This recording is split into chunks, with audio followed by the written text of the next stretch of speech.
Biden names task of last month in office as president. How many Russian soldiers have been killed or wounded, according to German authorities? A Mi-28 attack helicopter has crashed in Russia's Kaluga region. The latest news from Ukraine and around the world. The Russians attacked the south of Odessa region and central regions with Shahed strike drones on the night of 24-25 July. And Ukrainian air defense downed 25 out of 38 UAVs. This is reported by Ukrainians Air Force on Telegram. The occupiers attacked with Shahed strike drones from Cape Chowder in Crimea and Primorsko-Akhtarsk, Russia on the night of 24-25 July.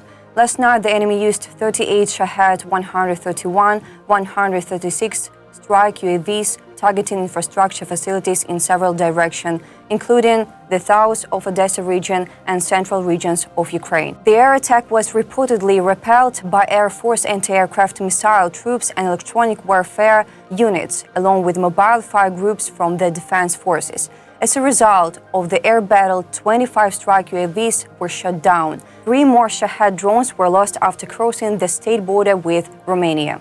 The Russians hit the town of Vilkovo in Odessa Oblast with Shahed loitering munitions in the small hours of 25 July. The attack resulted in damage to port infrastructure and a house, and 2 people were injured. This is reported by Oleg Kiper, head of Odessa Oblast Military Administration on Telegram, and Izmail District State Administration. The enemy has resorted to attacking the south of Odessa region for the second night in a row.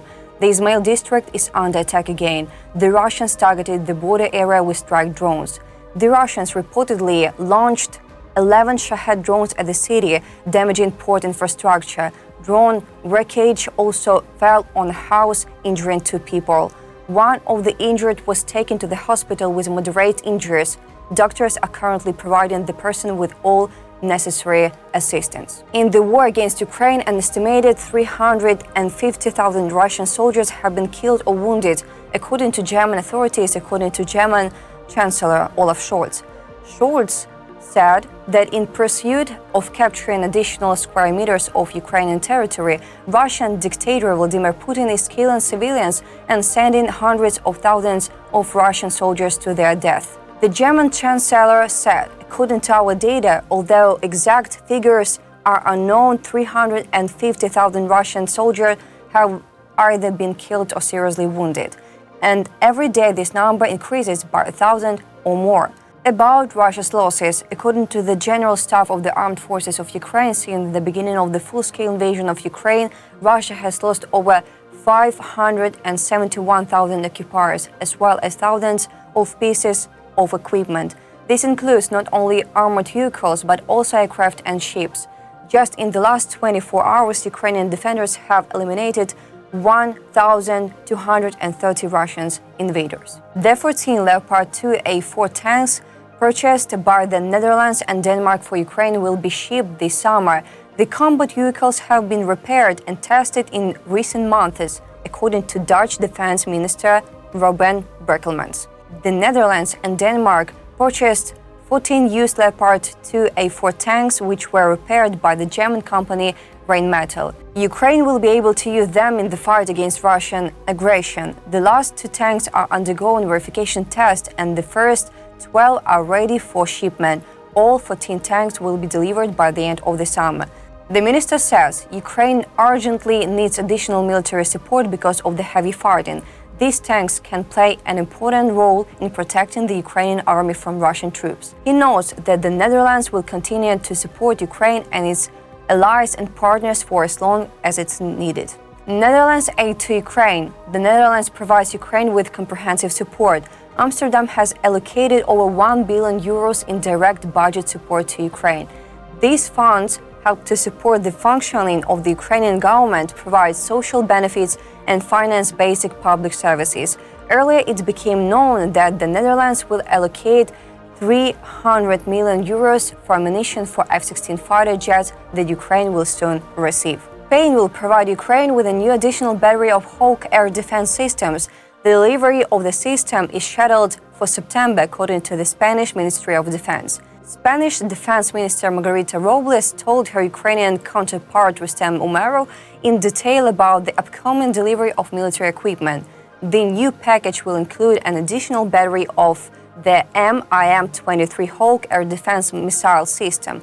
The system is scheduled to be delivered in September. At the same time, Robles also spoke about the important progress in the training of Ukrainian servicemen in Spain, whose number has reached 5,000. Umerov thanked Spain for its important and unconditional support.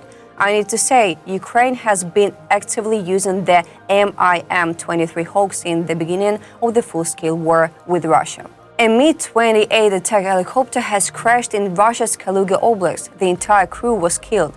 This is reported by Vladislav Shapsha, the governor of Kaluga Oblast, on Telegram and RIA Novosti. Quote from Shapsha: a Mi-28 helicopter has crashed in Zhizdar district. An operations team and rescue workers are working at the crash site. Later, RIA Novosti reported that the helicopter crew was killed and that according to early reports, the cause of the crash was a technical malfunction. The Mi-28 was on a shuttle flight. It is noted that the helicopter crashed in a deserted area with no damage caused on the ground.